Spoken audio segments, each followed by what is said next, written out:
Still working from home. This is Richard Rellis here with columnist Bob Robb. On paper, we have Martha McSally, a military veteran, female, experience as a congressperson, running against a Democrat with no political experience, albeit an astronaut. Why is she having trouble? And if you were advising the campaign, the McSally campaign, what would you say she needs to do to win in November? Martha McSally is a bit of a political mystery because she ought to fit the state well. She's not really ideological. She's a center-right problem solver who aspires to be more of a congressional workhorse than a show horse.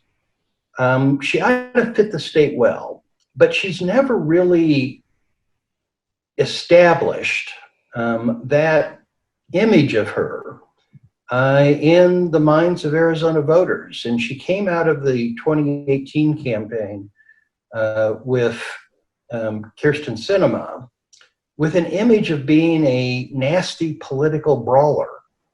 And I think that explains why in the current polls, to the extent they accurately measure reality, she's running substantially behind Mark Kelly at a time where Donald Trump is running neck to neck with Joe Biden in the state. So McSally's even having trouble attracting some portion of the electorate that prefers Trump to Biden. You mentioned in your column the ads.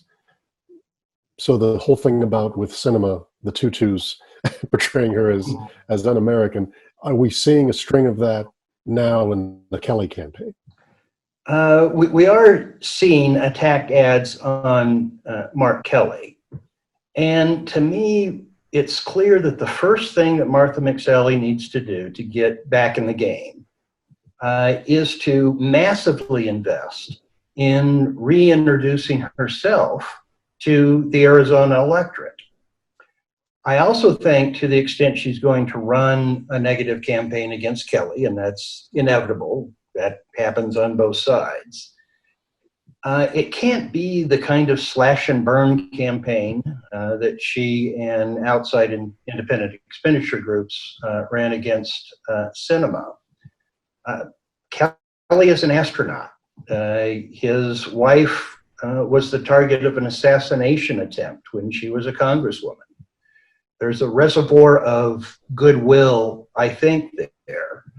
And I think instead she needs to run more of a soft compare and contrast campaign, saying how her policies for the state and the country would be preferable to those of Kelly's, rather than an attempt to demonize him, which will only reinforce the image of her coming out of the last campaign as a nasty political brawler.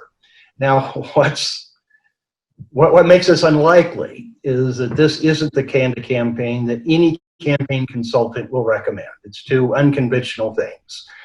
Invest heavily in positive messages, create a soft compare and contrast negative campaign rather than slash and burn. Campaign consultants on both sides believe that it's a race to the bottom. You need to destroy your opponent quicker and more than your opponent destroys you.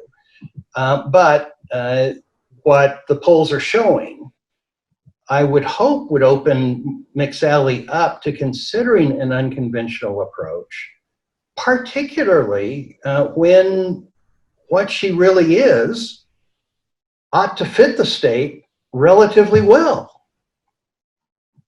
Free political advice. As long as you buy a subscription to the newspaper.